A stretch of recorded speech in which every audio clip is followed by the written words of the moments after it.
ಇವತ್ತು ಹೊಳ್ಳೆ ಪುನಃ ಜಗದೀಶ್ ಶೆಟ್ಟರ್ ಕರ್ಕೊಂಡ್ ಬಂದು ಬೆಳಗಾವಿ ಲೋಕಸಭಾ ಅಭ್ಯರ್ಥಿಯನ್ನು ಮಾಡಲಿಕ್ಕೆ ಇವತ್ತು ತಪ್ಪುಗಳನ್ನು ತಿದ್ದುಕೊಳ್ಳಲಿಕ್ಕೆ ರಾಜ್ಯದ ನಾಯಕರು ಸಾಕಷ್ಟು ಪ್ರಾಮಾಣಿಕ ಪ್ರಯತ್ನ ಮಾಡಿ ಮತ್ತೆ ಜಗದೀಶ್ ಶೆಟ್ಟರ್ ಕಣಕ್ಕಿಳಿಸಿದಂತ ಸಂದರ್ಭದೊಳಗೆ ನಾವು ಬೆಳಗಾವಿ ಲೋಕಸಭಾ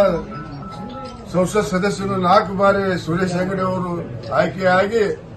ನಮ್ಮ ಜಿಲ್ಲೆ ಇರತಕ್ಕಂಥ ಭಾರತೀಯ ಜನತಾ ಪಕ್ಷದ ಹಿಡಿತವನ್ನು ನಾವು ಪ್ರಾಮಾಣಿಕ ಪ್ರಯತ್ನ ಮಾಡಿ ಕೇಸೆ ಬರುವಂತಹ ದಿನಮಾನದಲ್ಲಿ ಸುರೇಶ್ ಅಂಗಡಿ ಅವರಿಗೆ 26-27 ಸಾವಿರ ಮತಗಳನ್ನು ಕೊಟ್ಟು ಪ್ರಚಂಡ ಬಹುಮತ ಆಯ್ಕೆ ಮಾಡಿ ಕಳಿಸಿದ್ವು. ಆ ಸಂದರ್ಭದೊಳಗೆ ಇವತ್ತು ಜಗದೀಶ್ ಶೆಟ್ಟರ್ ಮಾಜಿ ಮುಖ್ಯಮಂತ್ರಿಗಳು ನಮ್ಮ ಅಭ್ಯರ್ಥಿಗಳಾದ 30,000 ಲೀಡ್ ಕೊಡಲಿಕ್ಕೆ ನಾವು ಪ್ರಾಮಾಣಿಕ ಪ್ರಯತ್ನ ಮಾಡುವಂತ ಕೆಲಸ ನಾವು ಮಾಡಿದ್ವು. ಈಗಾಗಲೇ ಇಲ್ಲಿ ಇರ್ತಕ್ಕಂಥ ಸಮಸ್ಯೆಗಳನ್ನು ನ್ಯೂನತೆಗಳನ್ನು ನಾವು ಕುಂತು ಬಗೆಹರಿಸುವ